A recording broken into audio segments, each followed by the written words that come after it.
परिमेय और अपरिमेय संख्या को पहचानने के लिए मैं वीडियो का लिंक डिस्क्रिप्शन में दे दूंगा। आप उन्हें देख के विस्तृत जानकारी प्राप्त कर सकते हैं। फिलहाल ये परिमेय संख्या 2 है, कोई इसमें शक नहीं है, क्योंकि 2 को हम 2/1 लिख सकते हैं। और 2 क्या है? पूर्णांक। 1 भी क्या है? पूर्णांक। और हर के रूप में यहाँ 1 है जो 0 के बराबर नहीं है, इसलिए यह संख्या परिभाषा से परिमेय है। तो 2 क्या है? परिमेय है। चलिए हम देखते हैं दूसरा प्रश्न। ये √6 गुने क्या है? ये √8 है। तो हम इसे ऐसे लिखें, अगर ये √6 गुने √8 को हम लिखेंगे तो इसे हम ऐसे लिखें। फिर ये देखिए,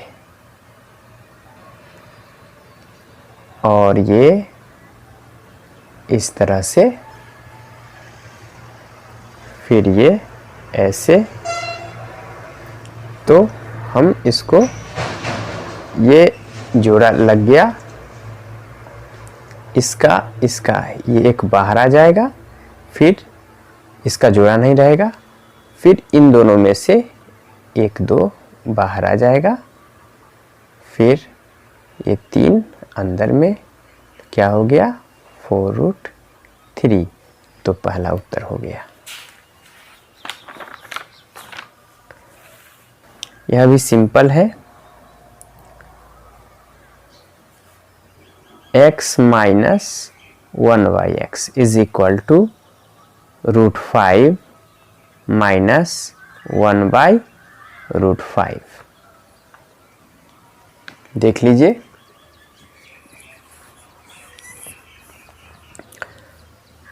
तो इसमें देखिए, ये x के स्थान पे ये आया, और आप क्या करेंगे? एलसीएम लेंगे, ये √5 होगा और ये मल्टीप्लाई हो जाएगा, तो 5 माइनस 1 इज इक्वल टू क्या होगा? 4/√5। तो ये आंसर हो गया।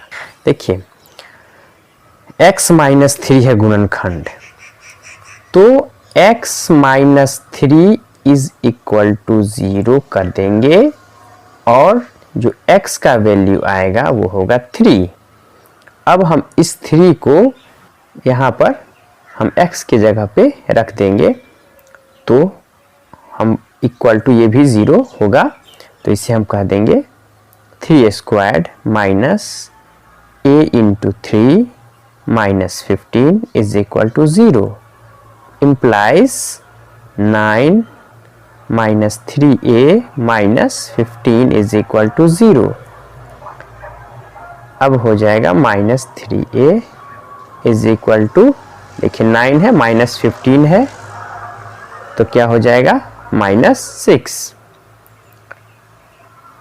तो जब ये इस तरफ आ जाएगा तो ये +6 हो जाएगा, इसलिए a क्या हो जाएगा? 6/-3, ये कैंसल, तो -2। तो ऑप्शन होगा -2। ये बीजगणित का सूत्र है a² माइनस b²। ये होगा a plus b into a minus b, तो ऑप्शन बी। x से हम मल्टीप्लाई करेंगे तो x minus b plus a से मल्टीप्लाई करें तो x minus b is equal to x² minus bx plus ax minus ab। तो आप देखें, यहाँ पर हम इसे लिख सकते हैं, ये x कॉमन आएगा तो ये a और ये माइनस b इंटू एक्स और ये माइनस ए बी हो जाएगा।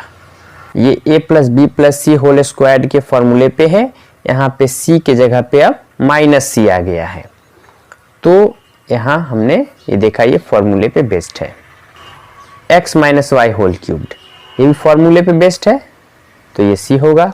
चलिए 9 में देखिए, ये a plus B whole squared का जो फॉर्मूला है उस पे बेस्ड है, तो ए squared plus 2ab plus B squared.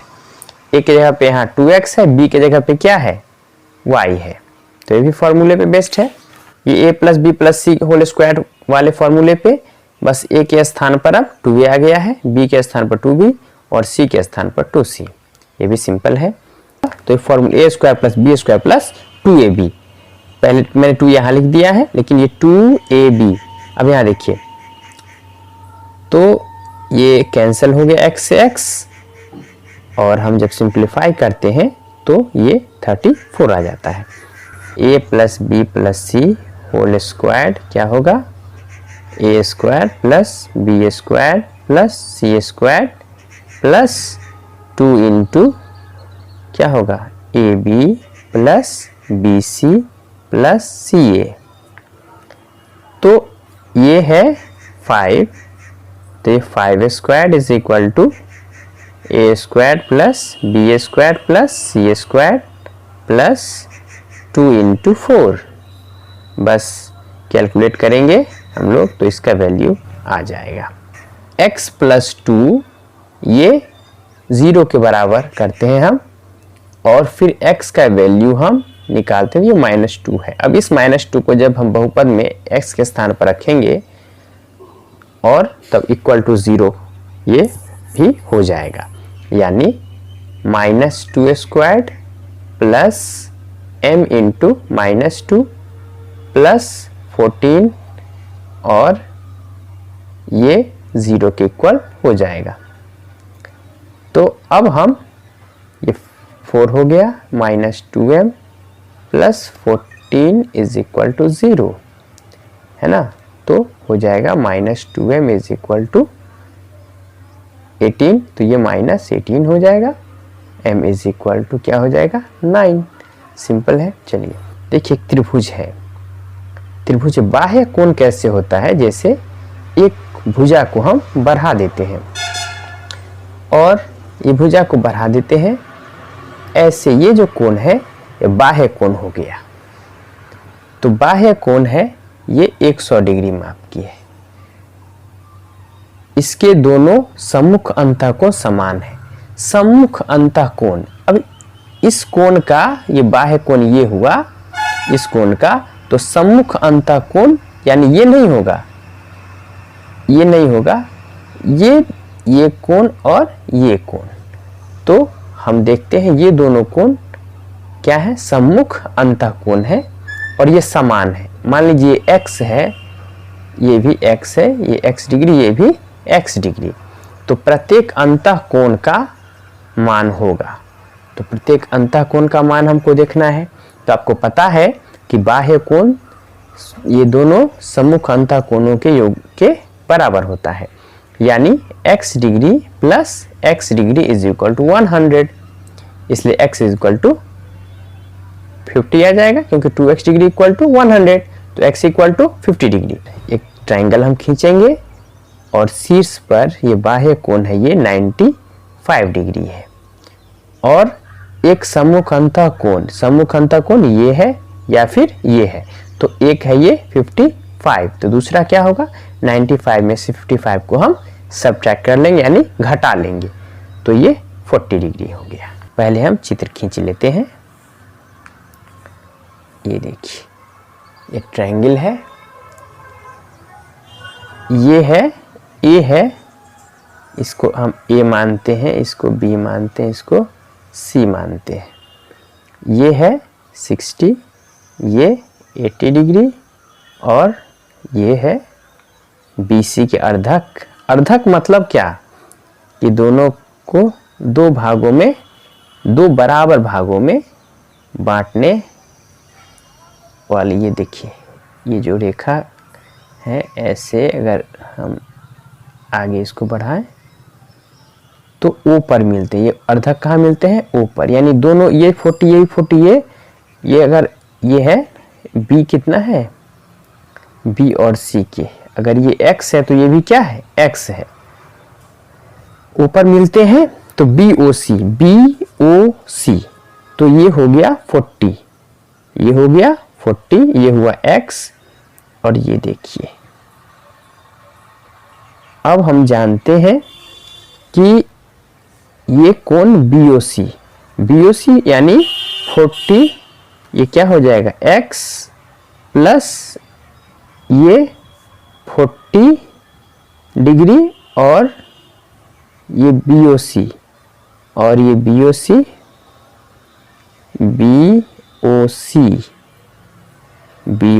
ये सब मिल करके हो जाएंगे कितने 180 डिग्री।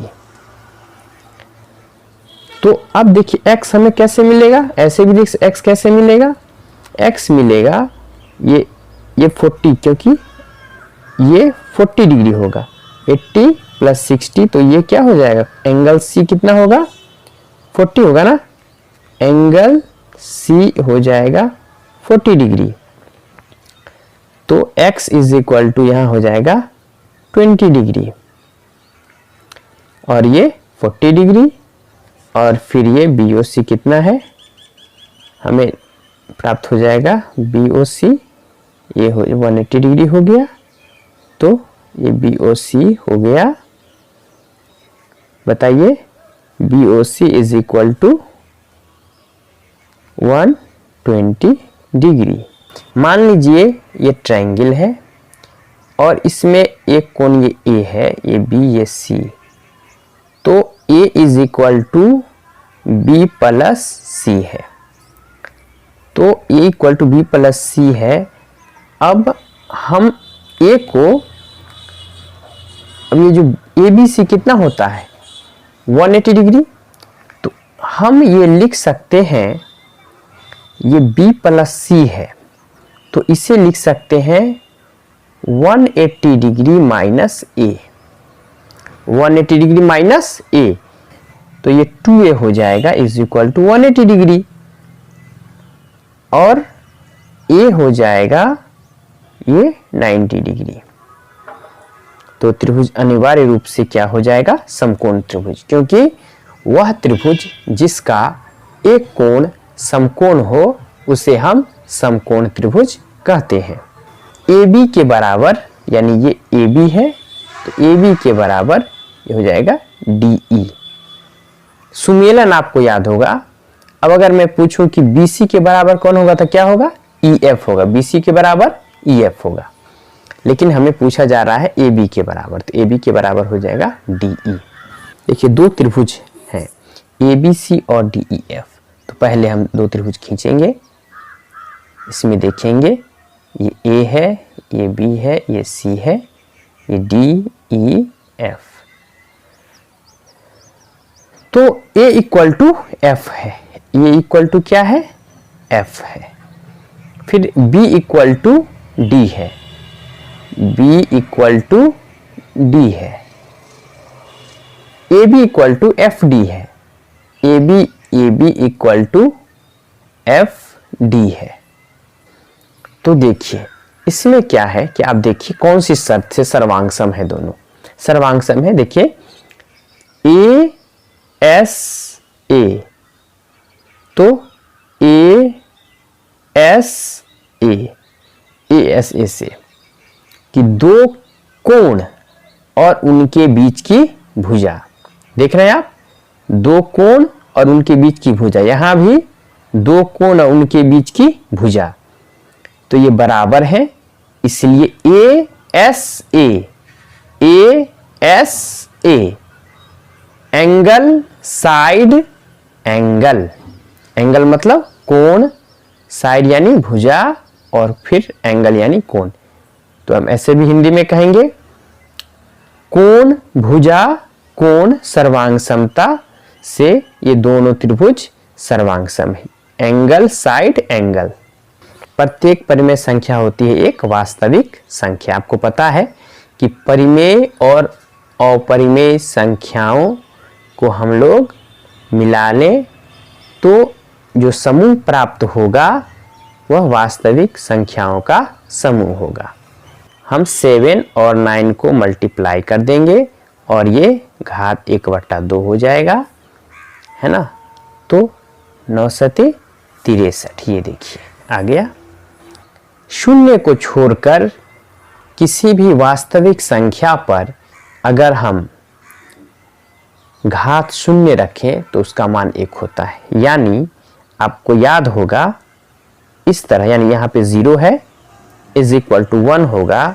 शर्त है ये क्या है, ए एक वास्तविक संख्या है, एक वास्तविक संख्या है, एक वास्तविक संख्या है और ए शून्य के बराबर नहीं है। याद रखना है कि ए शून्य नहीं होना चाहिए। तो आप देखिए 2, इस पर पावर क्या है 0 है, तो इसका मान 1 और इसका मान 1, 1 1 2 और 2/1 यानी 2 हो गया। 1 जोड़ 1/1 बराबर 2/1। तो हम इसे कहेंगे 2, तो ऑप्शन सी। घातांक के नियम से तो ये 1/3 हो गया। आप ऐसे ऐसे अलग अलग कर सकते हैं, तो ये 1/3। अब ऐसे देखिए आपको समझने में आसानी हो, तो ये 1/3 हो गया। 1 जोड़ 1 ये 2 हो गया, क्योंकि इसका मान भी 1 है, इसका मान भी 1 ही होगा, तो ये 2 हो गया। 2 गुने ये देखिए 0 है, 2 इंटू 0, तो ये क्या हो गया 0। इसमें देखिए गुना में पावर को जोड़ा जाता है, तो ये हो जाएगा 5 टू दी पावर ये 2 + 3 हो जाएगा, तो 5 टू दी पावर 5 ये हो जाएगा।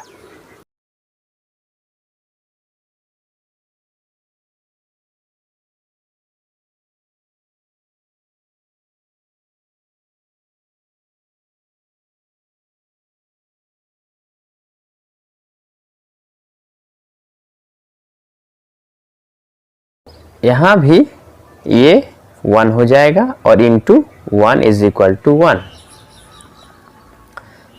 ये भी सिंपल है, 1 into 1 by 1 is equal to 1, तो 1 माइनस 1 इज इक्वल टू 0। ये देखिए 1, देखिए 1 divided by 1 is equal to 1। यहाँ 1 + 1 इक्वल टू 2, 10 इंटू 0, तो 0 से मल्टीप्लाई करेंगे तो 0, 10 माइनस 0 इक्वल टू 10। बहुत ही सिंपल है। अब यहाँ देखिए, यहाँ बॉड मास का रूल लागू होगा। पहले मल्टीप्लाई करेंगे तो 2 into 10 is equal to 20 plus ये 20 माइनस 0, तो ये 40 minus 0, 40 minus 0 is equal to 40 होगा। तो पहले मल्टीप्लाई करेंगे तो 10 इंटू 0 इक्वल टू 0 प्लस ये 20 इंटू 0 0 माइनस 0, ये क्या हो गया 0। 6 to the power 2/3 plus 1/3 is equal to 6 to the power ये 3 और ये 2 plus 1 is equal to 6 to the power 3/3 is equal to 6 to the power 1 is equal to 6। बहुपद होने के लिए चर पर घात कोई पूर्ण संख्या का होना आवश्यक है, जबकि वह चर ऊपर में हो, अर्थात अंश के रूप में हो, हर के रूप में ना हो। यहां देखिए पहला जो है इसमें x नीचे है, तो यहाँ पावर 1 है। अब ऊपर जाएगा तो ये पावर -1 हो जाएगा, तो ये बहुपद नहीं होगा। अगर हम इसको ऐसे सिंप्लीफाई करें तो ये 2x + x to the power -1 है। यहाँ देखिए ये -1 है, तो -1 पूर्ण संख्या नहीं है, इसलिए यह बहुपद नहीं है। पूर्ण संख्या आपको याद होगा ही, पूर्ण संख्या की शुरुआत 0 से होती है, 0 1 2 3, ये कहाँ तक अनंत तक। तो पूर्ण संख्या नहीं है यहाँ पावर, इसलिए यह बहुपद नहीं है। इसको देखें हम, √x का मतलब होता है x टू दी पावर 1/2, तो ये चूंकि अंदर में है तो ये पावर 1/2 होगा। जब बाहर करेंगे तो यह भी एक पूर्ण संख्या नहीं है, इसलिए यह भी बहुपद नहीं होगा है। तो x पर ये घात हो गया 1, तो यह पूर्ण संख्या इसलिए बहुपद हो जाएगा। यह भी बहुपद नहीं है क्योंकि यहाँ भी x अंदर में है। x पर पावर 1 लिखे तो भी दिक्कत नहीं है और 2 लिखेंगे तो भी दिक्कत नहीं है। तो इस तरह से हम देखते हैं कि x पर विभिन्न हम घात लेते जाएंगे, ले सकते हैं, अनंत ले सकते हैं। इसलिए परिभाषित नहीं माना जाता है कि हम किसे लेंगे। यहाँ तो हमने 1 लिया, कभी 2 लिया, कभी 3 लिया, इस तरह से तो कुछ भी ले सकते हैं, कोई भी पूर्ण संख्या ले सकते हैं घात। तो इसलिए हम कहते हैं शून्य एक बहुपद है, और शून्य बहुपद जिसे हम शून्य बहुपद कहते हैं, जीरो पॉलिनोमियल, और इसका घात परिभाषित नहीं है। देख लीजिए, परिभाषित नहीं है क्योंकि विभिन्न मान आ सकते हैं, इसलिए हम लिखते हैं परिभाषित नहीं है। px plus p into minus x, तो यहाँ x के स्थान पर हम पहले x लेंगे तो हो जाएगा x प्लस 4, और फिर ये माइनस x है तो माइनस x लेंगे और प्लस 4, तो x plus 4 minus x plus 4, ये दोनों कैंसिल हो गया तो 4 4 8।